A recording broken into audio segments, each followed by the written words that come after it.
प्यारे बच्चों, कैसे हैं आप लोग? पढ़ाई लिखाई कैसी चल रही है आपकी?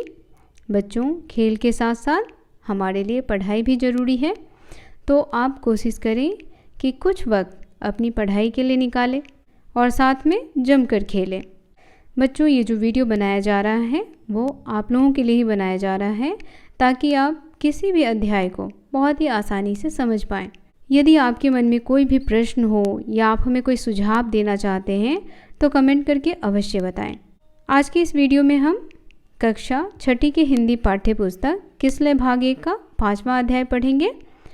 5वें अध्याय में एक कहानी दी गई है, हार की जीत, और इस कहानी के लेखक हैं सुदर्शन। तो बच्चों, ये कहानी बहुत ही मज़ेदार है।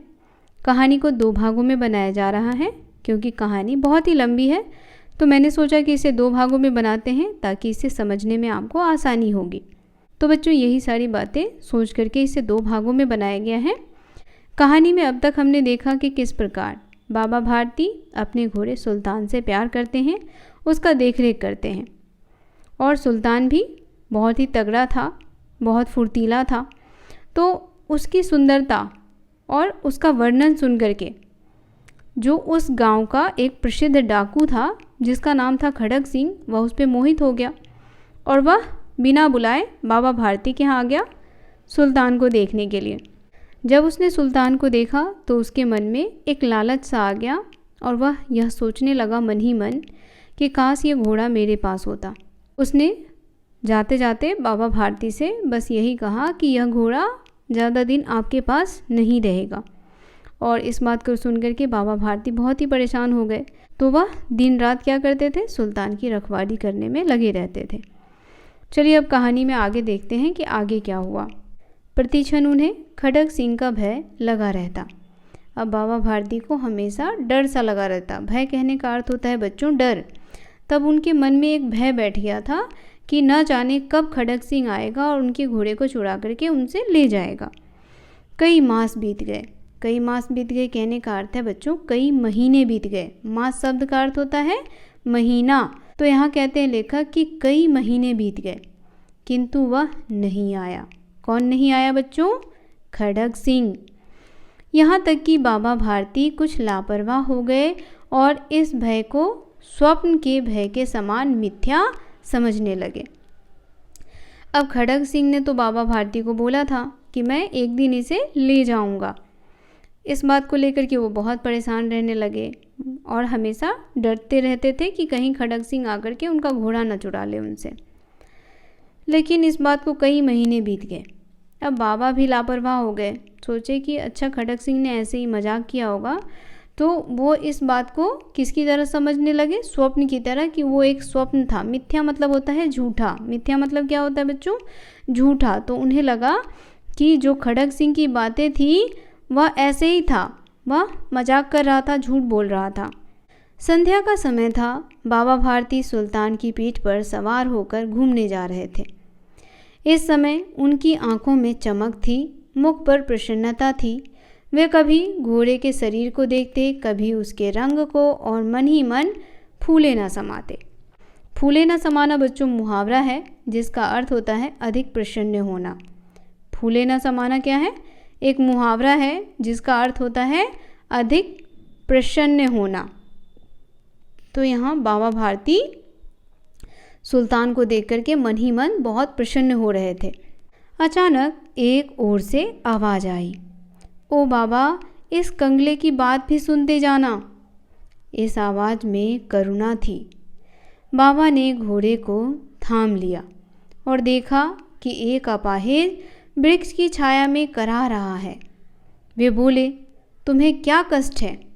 अपाहिज ने हाथ जोड़कर कहा, बाबा, मैं दुखियारा हूँ, मुझ पर रहम करो। रामावाला यहाँ से 3 मील की दूरी पर है, मुझे वहाँ जाना है। घोड़े पर चढ़ा लो, परमात्मा तुम्हारा भला करेगा। वो आदमी कैसा था बच्चों? अपाहिज था। अपाहिज कहने का अर्थ क्या होता है? यानी एक ऐसा व्यक्ति जो अपने शरीर के किसी अंग से लाचार हो। तो यहाँ पर बाबा कहते हैं कि वो कैसा था? एक अपाहिज व्यक्ति था, बहुत ही दुखियारा था। उसने बाबा से कहा कि मुझ पर रहम करो। रहम करना शब्द का अर्थ होता है बच्चों दया करना। उसने कहा बाबा आप मुझ पर रहम करो, मुझ पर दया करो। मुझे रामावाला, कहाँ जाना था उसे बच्चों? रामावाला जाना था। तो कहता है यहाँ से 3 मील यानी 3 किलोमीटर दूर कौन सी जगह है? रामावाला है, जहाँ मुझे जाना है। तो कृपया आप मुझे अपने घोड़े पर चढ़ा लो। बाबा ने पूछा वहाँ तुम्हारा कौन है? आपने दुर्गा दत्त वैद्य का नाम सुना होगा, मैं उनका सौतेला भाई हूँ। अब बाबा उस अपाहिज से पूछते हैं कि तुम जहाँ जाना चाहते हो वहाँ तुम्हारा कौन रहता है? तो क्या कहता है वो अपाहिज? कहता है कि आपने तो दुर्गा दत्त वैद्य, वैद्य मतलब क्या होता है बच्चों? वैद्य यानी कि डॉक्टर, उसका नाम तो सुना ही होगा, वो उनका सौतेला भाई है। बाबा भारती घोड़े से उतरकर उसे घोड़े पर बैठा लिया और स्वयं घोड़े की लगाम पकड़कर धीरे धीरे चलने लगे। अब देखिए बाबा भारती तो दिल के अच्छे थे, तो उन्होंने उस अपाहिज को घोड़े पर बिठा लिया, खुद नीचे उसके साथ धीरे धीरे चलने लगे। लेखक बताते हैं अचानक उन्हें झटका लगा और लगाम उनके हाथ से छूट गई। उनके आश्चर्य का ठिकाना न रहा जब उन्होंने देखा कि अपाहिज घोड़े की पीठ पर तनकर बैठ गया है और घोड़े को दौड़ाए लिए जा रहा है। उनके मुख से भय, विस्मय और निराशा से मिली हुई चीख निकल पड़ी। वह अपाहिज खड़ग सिंह था। अब क्या हुआ बच्चों बाबा भारती के साथ? जैसे ही वह घोड़े के लगाम को पकड़ करके उस आदमी को घोड़े पर बिठा करके ले जा रहे थे, तभी अचानक से उन्हें एक तेज झटका लगता है और क्या देखते हैं कि घोड़े पर जो बैठा हुआ वो आदमी है, वह क्या करता है? उस लगाम को अपने हाथ में ले लेता है और घोड़ा को दौड़ाने लगता है। और जब वह देखे तो क्या देखते हैं कि वह अपाहिज और कोई नहीं बल्कि वह प्रसिद्ध डाकू खड़ग सिंह था। बाबा भारती कुछ देर चुप रहे और उसके पश्चात निश्चय करके पूरे बल से चिल्लाकर कहा, जरा ठहर जाओ। वह पूरे बल से यानी पूरे जोर लगा करके चिल्लाए और कहा, जरा ठहर जाओ। अब देखिए क्या होता है। बाबा जी अब यह घोड़ा ना दूंगा। खड़ग सिंह क्या कहता है कि बाबा जी यह घोड़ा अब मेरा, मैं इसे आपको नहीं दूंगा। बाबा बोले, परंतु तुम मेरी एक बात सुनते जाओ खड़ग सिंह। बाबा कहते हैं कि तुम मेरी एक बात सुनते जाओ। मैं एक प्रार्थना करता हूँ, अस्वीकार ना करना, नहीं तो मेरा दिल टूट जाएगा। अब बाबा भारती खड़ग सिंह से एक प्रार्थना करते हैं और कहते हैं कि जो भी मैं कहूँगा उसे तुम अस्वीकार नहीं करना, नहीं तो मेरा दिल टूट जाएगा।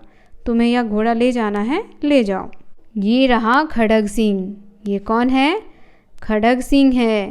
और यहाँ रहे ये बाबा भारती, जिन्हें धक्का दे करके खड़ग सिंह ने उनका घोड़ा उनसे छीन लिया। बाबा जी आज्ञा कीजिए, मैं आपका दास हूँ, केवल यह घोड़ा ना दूंगा। खड़ग सिंह कहता है कि बाबा जी आप तो बस आज्ञा कीजिए, जो भी बात आप कहेंगे उसे मैं अवश्य मानूंगा, क्योंकि मैं आपका दास हूँ। दास शब्द का अर्थ होता है बच्चों सेवक। कहता है खड़ग सिंह कि मैं तो आपका सेवक हूँ, आप बस मुझे आज्ञा दीजिए, लेकिन ये जो आपका घोड़ा है वह ना दूंगा, यह मुझे बहुत पसंद है और यह मेरे काम का है। अब तुम घोड़े का नाम मत लो। कहते हैं कि तुम मुझे घोड़े के बारे में कुछ मत बोलो, मैं तुमको इसके विषय में कुछ ना कहूँगा। मेरी प्रार्थना केवल यही है कि इस घटना को किसी के सामने प्रकट ना करना। बाबा ने कहा। अब क्या कहते हैं बाबा कि ठीक है, अगर तुम्हें यह घोड़ा नहीं देना है तो मत दो, इसे तुम अपने पास ही रखो, लेकिन ये जो घटना घटी है हम दोनों के बीच, इसे तुम किसी और को नहीं बताओगे। ऐसा क्यों कहते हैं बाबा? तो देखिए, खड़ग सिंह का मुंह आश्चर्य से खुला रह गया। उसका विचार था कि उसे इस घोड़े को लेकर वहाँ से भागना पड़ेगा, परंतु बाबा भारती ने स्वयं इससे कहा कि इस घटना को किसी के सामने प्रकट ना करना। इससे क्या प्रयोजन सिद्ध हो सकता है बाबा की? अब खड़ग सिंह के मन में भी बहुत सारे सवाल आने लगे कि आखिर बाबा ऐसा क्यों कह रहे हैं कि यह घटना किसी से मत कहना। हो सकता है बाबा का कोई और ही प्रयोजन हो, यानी बाबा कुछ और ही सोच रहे हों। अब देखते हैं बाबा क्या सोच रहे हैं। बाबा भारती ने कहा, लोगों को यदि इस घटना का पता लग गया तो वे किसी अपाहिज पर विश्वास न करेंगे। यह कहते कहते उन्होंने सुल्तान की ओर मुंह मोड़ लिया, जैसे उससे कोई संबंध ही ना हो। बाबा भारती चले गए, परंतु उनके शब्द खड़ग सिंह के कानों में उसी प्रकार गूंज रहे थे। अब बाबा भारती खड़ग सिंह से क्या विनती करते हैं बच्चों? खड़ग सिंह से कहते हैं कि खड़ग सिंह, हमारे बीच जो यह घटना घटी है इसके बारे में तुम किसी से मत कहना, नहीं तो लोग कभी भी किसी पर भरोसा नहीं करेंगे और किसी की मदद नहीं करेंगे। इसीलिए हो सके तो इस घटना के बारे में तुम किसी से मत कहना। घोड़ा ले जाना है ले जाओ। और बाबा सुल्तान की तरफ से अपना मुंह मोड़ करके घर की तरफ बढ़ते हैं। लेकिन यह जो शब्द था वह खड़ग सिंह के मन में चुभता रहता है कि आखिर बाबा ने ऐसा क्यों कहा। और यह बात सचमुच बाबा ने बहुत ही अच्छी बात कही थी उससे कि तुम्हें यह घोड़ा लेना है तो ले जाओ, लेकिन तुम इस घटना को नहीं कहना, नहीं तो लोग एक दूसरे पर विश्वास नहीं करेंगे। आगे लेखक कहते हैं, रात्रि के अंधकार में खड़ग सिंह बाबा भारती के मंदिर पहुंचा। चारों ओर सन्नाटा छाया हुआ था। आकाश में तारे टिमटिमा रहे थे। थोड़ी दूर पर गांव में कुत्ते भौंक रहे थे। मंदिर के अंदर कोई शब्द सुनाई नहीं देता था। खड़ग सिंह सुल्तान की लगाम पकड़े हुए था। वह धीरे धीरे अस्तबल के फाटक पर पहुंचा। फाटक खुला हुआ था। किसी समय वहां बाबा भारती सुई लाठी लेकर पहरा देते थे, परंतु आज उन्हें किसी चोरी अथवा डाके का भय न था। तो बच्चों, जब बाबा भारती ने ये सारी बातें खड़ग सिंह से कही तो खड़ग सिंह को बहुत ही बुरा लगा। उसने सोचा कि यह जो कार्य वह कर रहा है वह कार्य बहुत ही बुरा है, उसे यह नहीं करना चाहिए।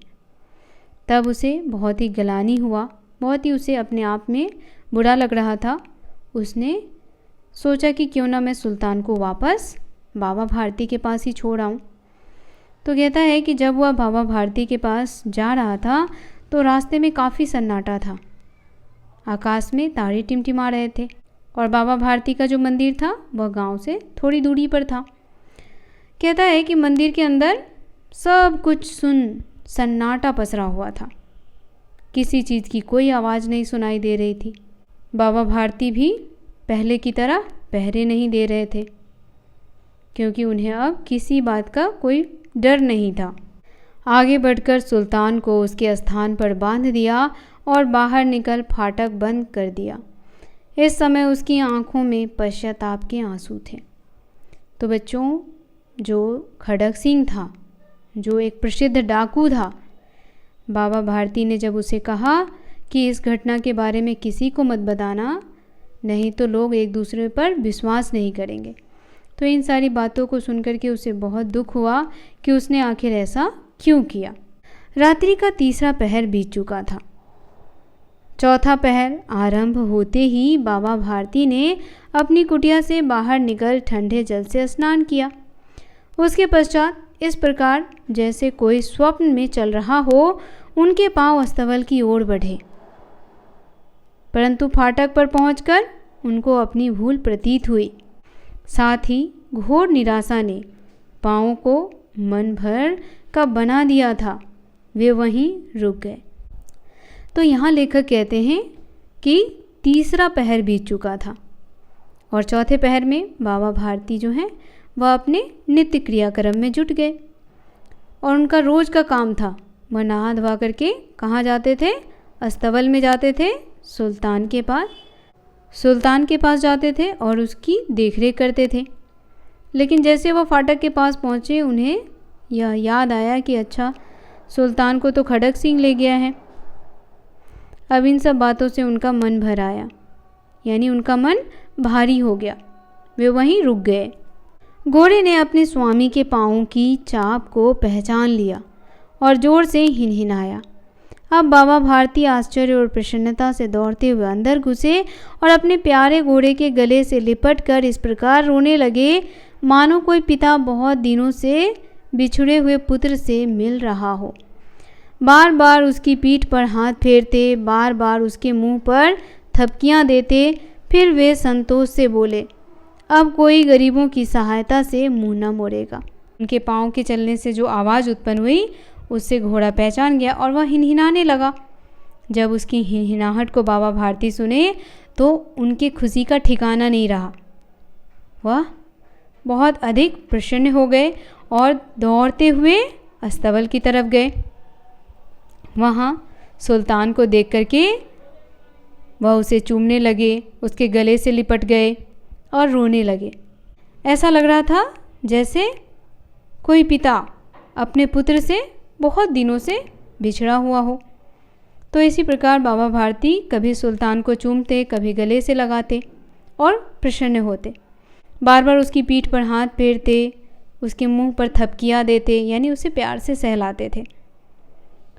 फिर एक लंबी सांस ली और बोलते हैं कि अब कोई भी व्यक्ति किसी गरीब की सहायता से मुंह नहीं मोड़ेगा।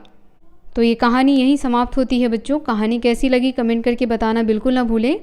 पसंद आई हो तो इसे लाइक करें, शेयर करें और हमारे चैनल को सब्सक्राइब और फॉलो करें। मिलते हैं इसी अध्याय के प्रश्न अभ्यास के साथ। तब तक के लिए आप सभी का धन्यवाद।